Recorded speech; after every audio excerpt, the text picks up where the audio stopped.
Good afternoon, ladies and gentlemen. Corey here with head coach of your 2024 state baseball champions, Brad Burns, correct? Yes, sir. How you doing today, Coach? Great, man. Appreciate you having me. Thank you. Appreciate you for coming over. Absolutely.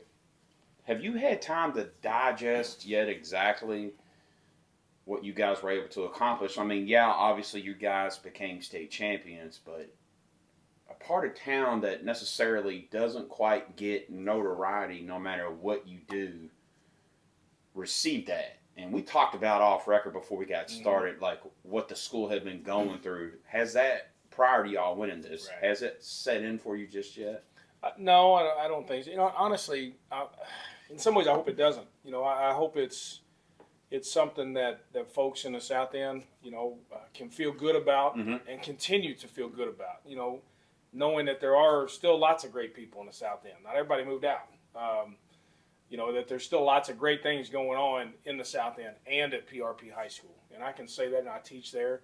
And there's lots of great people that are involved with the school. And, that hasn't changed. And so, no, it hasn't sunk in. I hope we don't get over the feeling that good things can still happen in the South End.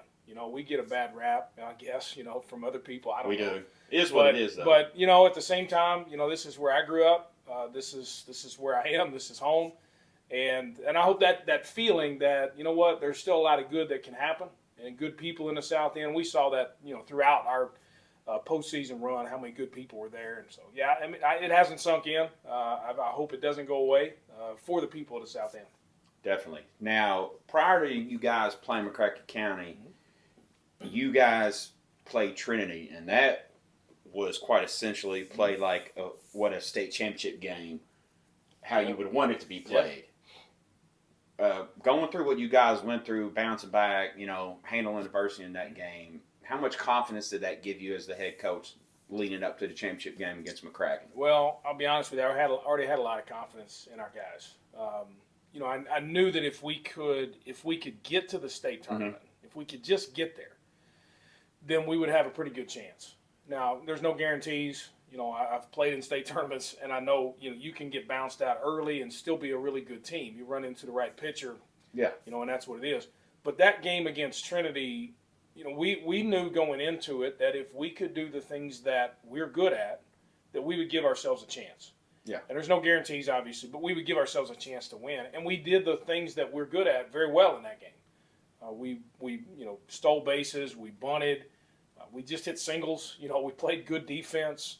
Those were the things that set us up. I think we had 19 base runners in that game, and we loaded the bases 3 times in the first 4 innings, and we just didn't get the hit at the right time to be able to separate a little bit. Yeah. In that game, and Trinity's got a great team, obviously, and so you Always feel fortunate. Do. You feel fortunate that you can get a lead against a team like that, and then try to hang on. But we knew going into the championship game that our guys had been tested, obviously, and had beaten good teams, and so we felt as if they're as prepared as it can be. You're never going to take anything for granted because anything can happen in the game. But we do we do know that they were as tested and as prepared as they could be, based upon not only the Trinity game in the semifinal, but the games leading up to it as well. Oh, definitely. We talked before we started about who ended up being the MVP. How impactful, since Kobe came to PRP as a freshman, has he been, and what's his willingness to learn and take criticism been like? Kobe is, as I told you off camera before, Kobe's a special player. He's a special person. And he's just one of so many that I could say that about in our program. For sure. And so he fits right in, obviously. He's a hard-working, tough kid. Very little bothers him. Very little.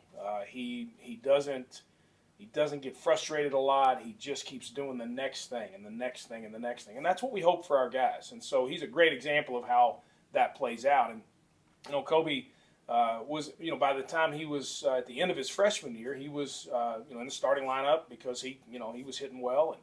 And then, of course, the last couple of years he's been playing shortstop for us. And he's just a steady force on our team, on our defense, and in our lineup. And he's a guy the other guys can count on because he doesn't, he doesn't get too high, he doesn't get too low. He's just a real steady kind of kid. And that's, again, I could say that about a lot of our guys, that he's a great kid, comes from a great family. works hard. As far as taking coaching and all that, our guys have been so great about that. Our coaching style is not one of yelling and screaming and cussing and acting crazy. Some believe in that. That's just not our style. Well, and maybe it works for some people, and good for them. But it's just that's not the style of our coaching staff. And really, honestly, it never has been the style of the coaching staff at PRP. People, that saw Coach Bill Miller probably thought something different, but that's never been the real style. And so, we try to instruct more than we try to, any sort of criticism. And these guys that we have, Kobe obviously included, have been the kind of guys that if you just steer them in the right direction, man, they go hard in that direction, and they know how to play. They were well coached before we got them. Their parents and their coaches in youth and travel ball and so on, yeah. they prepared them very well. And so, we're helping them to learn how to play at this level. And many of them, of course, will go on and learn how to play at the next level as well. How many seniors did you all have on this team? We had 9 seniors. 9 seniors. We were blessed with 9 leaders and guys who'd been in the program, obviously, for 4 years. Some of them played a lot. Some of them didn't play much at all. But to the man, each of them was a huge part of what we were able to accomplish over the last couple of weeks. They are kids that I love, kids that I will always be loyal to, kids that gave their heart and soul to our program. And thankfully for all 9 of those guys, they got to win the last game of their high school career. It's pretty cool. Well, it's not only that, but that's the quintessential way you want to go out as a senior. Absolutely. It's pretty damn. It's pretty cool. I had the privilege of doing that, in my high school career of winning the very last game that I played in, and it's a bittersweet moment for these guys because you reach your goal and you reach the pinnacle of Kentucky high school baseball, and at the same time it's over. And so for them, it's bittersweet. And I've talked with a couple of them about that, but I tell you this, I know none of them would want to have lost the last game of their high school career or lost before. So right. They'll take the bittersweet, obviously, and they're great kids, and we're super proud of them. What they led this team to do, their sacrifices, the hard work they put in. Baseball at PRP is not a spring thing; it's a year-round thing, and it always has been. I certainly didn't start that. It's just the way it is. And these guys take that even to another level. They are the types of kids that are always asking for extra work. Coach, can I get in the hitting facility? Can I come out to the field? Even at times, after practice or days off or whatever. That's just the types of kids they are, and they know that's what it takes in order to be successful. So let me ask you this. You mentioned extra stuff a couple times just now. Do you focus on or pay attention as the head coach of PRP for the players that don't ask about doing extra stuff? Does that matter to you? You always know who's doing what. Yes. I think, that goes without saying because you know who you let in the building or you stuck around to throw to after practice. And, what you hope with the guys who are doing that extra stuff is that maybe the guy who's kind of on the fence as to whether that's going to be his MO or not, he sees that and he says, you know what, that seems to be the way that this guy's being successful, or that seems to be the way to express a higher level of dedication or whatever it is. Or, hey, you know what, I know I just need to work a little bit more on whatever this is. And so, that's what you hope. It's not as if you're, holding something against a guy or anything like that. You hope that they catch on and they begin to see that because, at practice, obviously, you can get better. But it's usually that extra time where you see yourself kind of go to that next level. Yeah. And that's what you hope. Right. We trust that our guys, when they show up to practice, that they're ready to go and they're going to work hard. And if they don't, they're going to get out-competed at practice. They see that. It's going to show. It'll show very clearly. Right. Correct. But you also hope that, especially for those guys who say, man, he's got some talent. He's pretty good. And, boy, if he would take that next step, and this could be something special. That's what you hope to see in those guys, And so, you hope you can find a time maybe, to encourage that guy, kind of outside of things. You'll find a way to weave that in a little bit and say, man, put a little extra work here, see what we got. You hope that they're paying attention to those guys who are in there all the time, or we have guys who lift weights all through the season. We have several guys who do that. They don't just stop. They don't stop lifting weights once we start practice. Right. When we stop, I know as a some team. kids do. Yeah, and I get it. It's not easy to do that. I mean, you have to either get up early, or you've got to lift late, and you sacrifice a lot in order to be able to do that. And that was this kind of team. That was what made them, I think, not only good as players, but made them resilient, made them tough. They were disciplined. And I don't mean discipline in the sense that they didn't have any fun, but discipline in the sense that they were going to do whatever it took to try to be as good a team as they possibly could be. And, and thankfully for them, it paid off. Right. Now, I want to talk to you about the legend that is Mr. Miller. Sure. You mentioned him a couple times about PRP baseball in the past, you being a part of it. Yep. With this team specifically and how you guys were able to coach them through the adversities and the tournament and winning the state, how much did you think of Bill during it, and how much did you see him in that? Well, I think of him every day. He is one of the most influential men in my life, along with my dad. He's probably the next father figure to me. Every man always has two of them, their father and the other person. And then and I've got a couple others. My former youth pastor, who I'm still very close to, he's another father, older brother type figure. Richie Hawks, one of our assistant coaches, is another, older brother kind of figure to me. I won't call him a father figure because he'll get on me by calling him old. But I've had those men in my life, and Coach Miller was that for me. I'll never forget when I was coming into high school. I was terrified, scared to death to go talk to him. I think most of us was. Yeah, and I'll be honest with you, I didn't know if I was good enough to play at PRP. I'd grown up playing at Prairie Village, and of course back then there was no travel ball, so you just played in your league, and I played All-Stars and whatever, and had some All-Star and league teammates who were coming over here to school, and I just thought, man, I don't know if I'm good enough. And I remember getting involved with it, and just being around him, and as I said, being so intimidated and so scared, and then realizing who he was. And he was that big bear of a man, obviously, but behind all that was a guy who just loved his players. And that's what I think I miss most about him, is the fact that anytime that you were around him, you knew that he loved you. He never once questioned. He never once questioned, and he would tell you. He would tell you. And now he didn't say much when you were playing for him, about that kind of stuff. But he's got to. He had that. Had that image that he had to portray, I guess. But you knew, and so then as my relationship with him changed over the years, as I went off to college to play, and I came back and I was an assistant with him for a time, and then my relationship just with him just kind of grew, into something much more special than that all through the years. And so I thought of him every day during this season, during this run, and there were so many times when I would want to have picked up the phone and called him and just said, "Are we doing this right? Is this the right way to do this? Are these the steps we have to take to be successful? Or are these not even X's and O's? Baseball is baseball, and that hasn't changed. Coach Miller didn't invent it. I didn't invent it. Nobody, since the legend of Abner Doubleday has invented it. But at the same time, I wanted to call him and say, "Are we doing this right? Is this the way that you did it?" And because I remember some, but we thought of him. We talk about him. I'm still blessed to be around guys that I played for. Mm-hmm. We have 3 assistant coaches on our staff that I played for back in the 90s, and so they know how it's been done. And so I lean on them, obviously, very heavily to make sure that are we still on the right track? Are we doing this the right way? And so, Coach Miller will forever be synonymous with PRP baseball. I hope he always is. I hope whenever anybody thinks of PRP baseball, they always think of him first. He's the man that, he didn't start the program. Obviously, Bill Waddell started the program back in the early 60s, and they were very successful back then. Back then, of course, there was only one region in Louisville.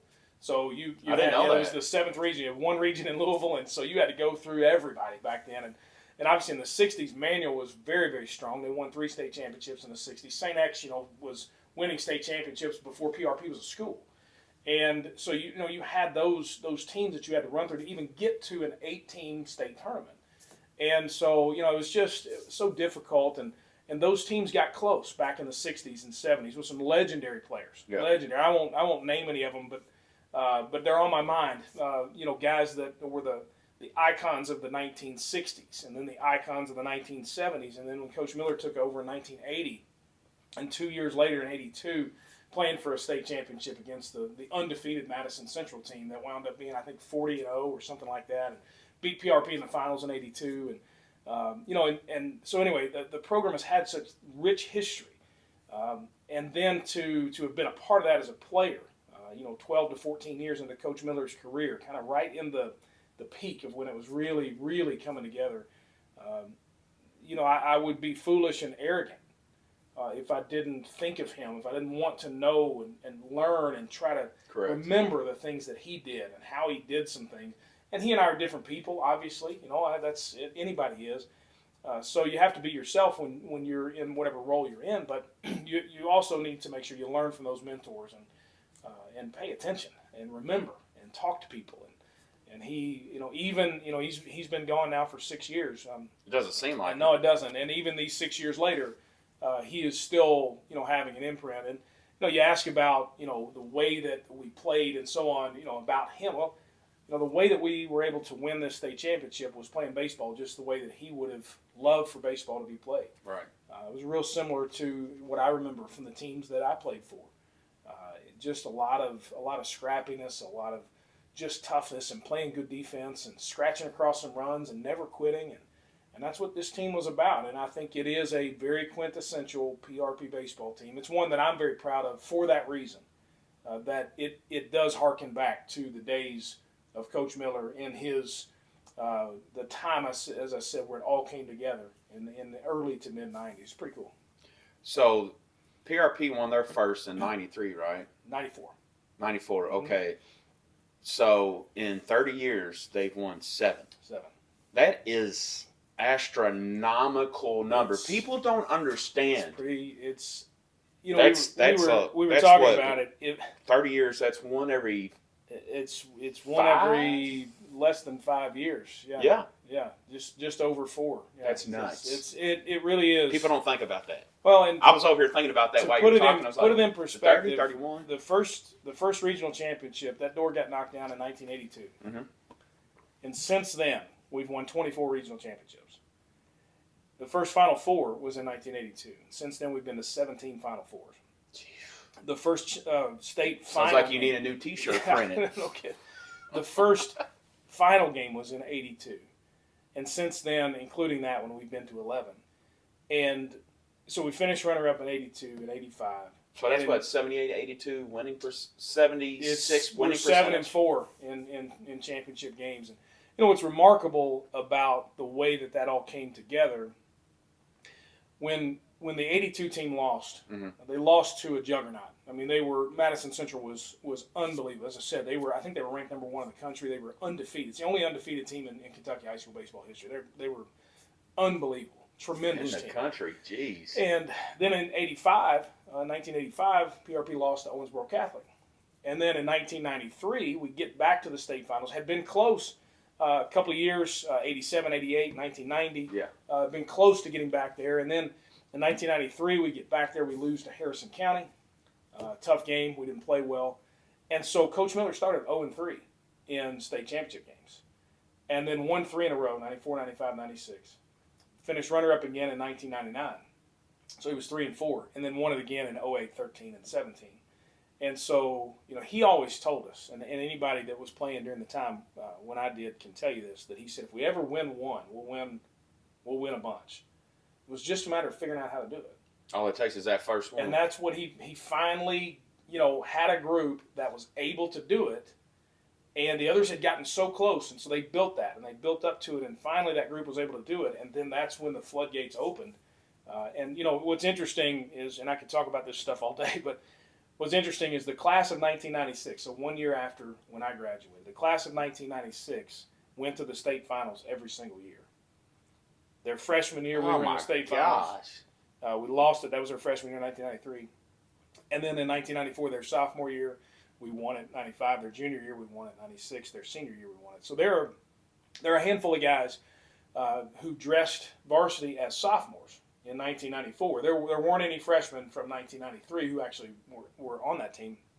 But in 1994, there were a handful of 4 or 5 sophomores who have 3 rings. And they won it as a sophomore, as a junior, and as a senior. It's pretty impressive. That's just crazy. That's a staggering number that people don't think about. It's a lot in a short period of time. And just to be able to win one.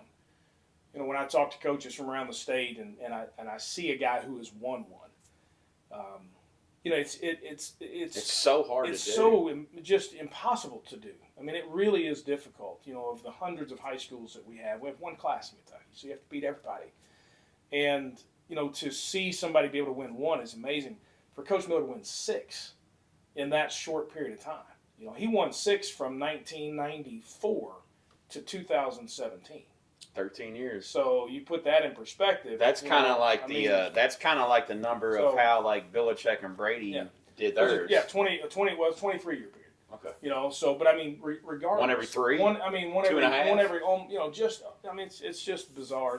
He is, you know, to me the greatest coach that I have ever seen, been around, known, and he always will be. And he is, you know, my coaching hero and mentor, and you know, the guy again that I hope is always associated first with PRP baseball.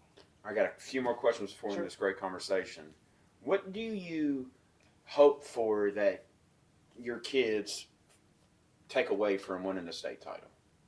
Well, first, I hope that they will always have that group of guys that they know we did this together.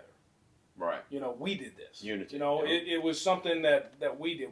When I talk with my former teammates, I think that's the thing that's kind of always behind the scenes. Like a focal point. It's just behind the scenes. Yeah. It's what unites you. It's we did this together. We know how hard it was. We gave everything. You know, and there's just a different kind of bond that happens when you come together to do something special.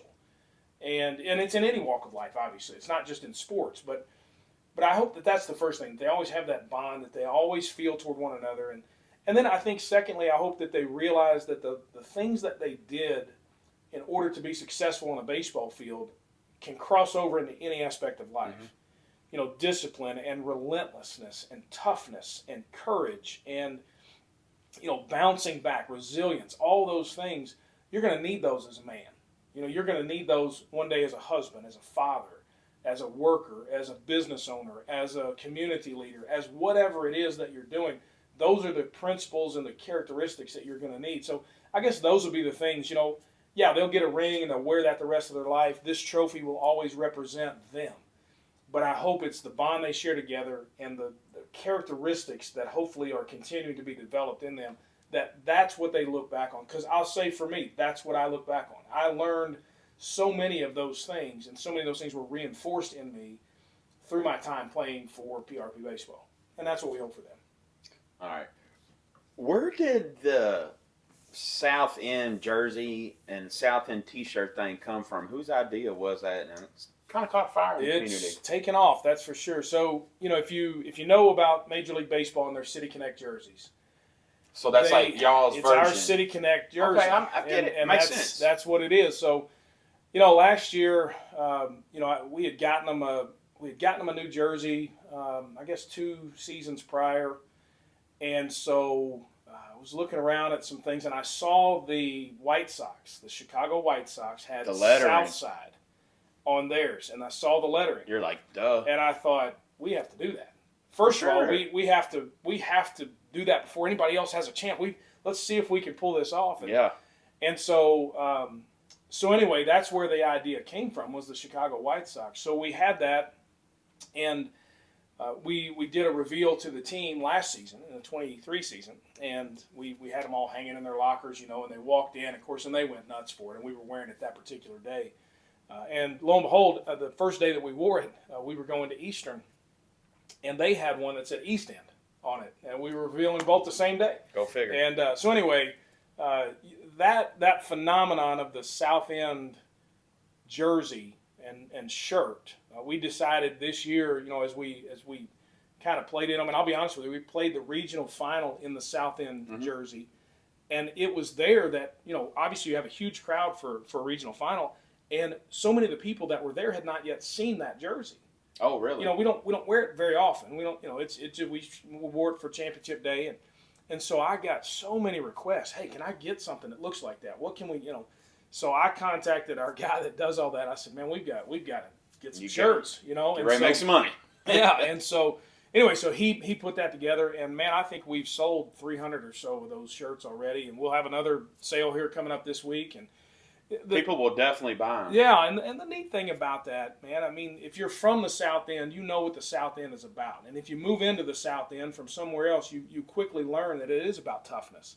And it's about hardworking people. Yeah. People who care about each other, and they look out for each other. And I got your back, and I'll help you out, and I'll take care of you. And I'm not saying that those things are not true of any other part of Louisville. That's not what I'm saying. But I know they're true of the South End. 100%. And so, hopefully that helps capture a little bit. And our team, I think, captured some of that. Our team was very representative of that South End mentality of we don't quit, and you're going to have to knock us down over and over and over and over again in order for us not to keep trying to get back up. And that's what we told those kids. And I think that, it was really cool for us to see all the folks in their South End shirts, sitting up in the stands and just taking pride in their community. And that, if nothing else, maybe folks realize there's still a lot of good in the South End. There's still great things happening 100%. here, great things going on at PRP High School, and we're just, man, we're happy to be a part of it. This, right. Like I said, this is where I'm from. I grew up in Valley Station, and this is home, man. This is the South End, and we hope we represent it as well as we possibly can. Before I ask my last and final question of this good conversation, I'm born and raised in the South End, third generation family member, maybe fourth generation to graduate from the cells. My uncle started digging ditches for Jim and Slim. Now he owns and runs it and operates it himself. And all of us went to Mount Carmel, all in the heart of South End.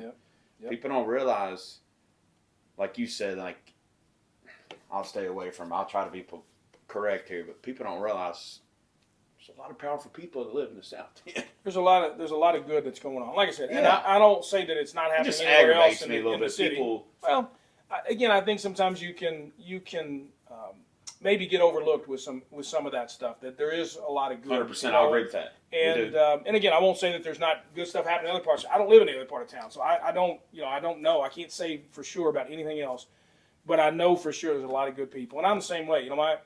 My grandfather moved to the South End from Mount Washington years and years ago. It was back when people moved from Mount Washington here instead of moving from here out there. And then my dad went to Valley. I had an uncle that went to Stewart. Had another uncle who went to Bishop David.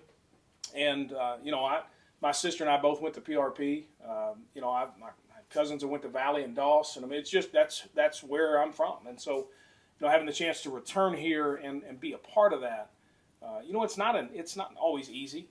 Being in the South End, we know that it's not always easy. Correct. But at the same time, it develops hopefully a toughness in you and a resilience in you that again, you can then hopefully, as this team learned, be successful and do some things maybe to give some folks around you some hope and Correct. Give some people something really to feel good about. And that's really what we saw with the whole South End shirt phenomenon. That was really cool. I mean, it was really neat to experience that. Final question. Sure. What does PRP mean to you? Man, it's been my whole life since I was 14 years old. I played there from 92 to 95. When I graduated, I went to Murray State, played baseball there. Came back, was an assistant from 2000 to 2003. I spent 16 years as a full-time pastor after that. Part of that here in the South End at Valley View. I moved away for a while because that's where my jobs took me. And then when I had the chance to come back, in a lot of ways it was a no-brainer. It was the chance to be a part of and give towards something, give to something, give back to the program that helped so much to shape not only me as a baseball player, and certainly that was part of it, but me as a young man to have that opportunity. I am forever indebted to PRP High School, to the community, certainly to the baseball program, to the coaches, Coach Miller, of course, being at the top of that list. I don't know myself without PRP baseball.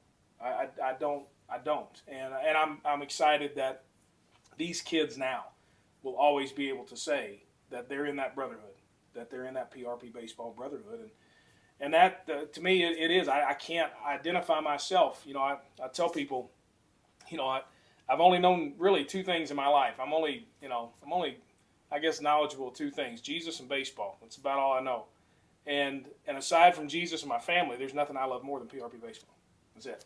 And so that's who I am, for better or worse. And Lord knows I'm not perfect, but those are the things that have my attention, and those are the things that I care about. And man, I always will. I will always be a PRP baseball player. You know, one day they'll replace me as a coach, but I will always be a PRP baseball player. Coach, congratulations. Thank you, man. Thanks for your time, brother. Appreciate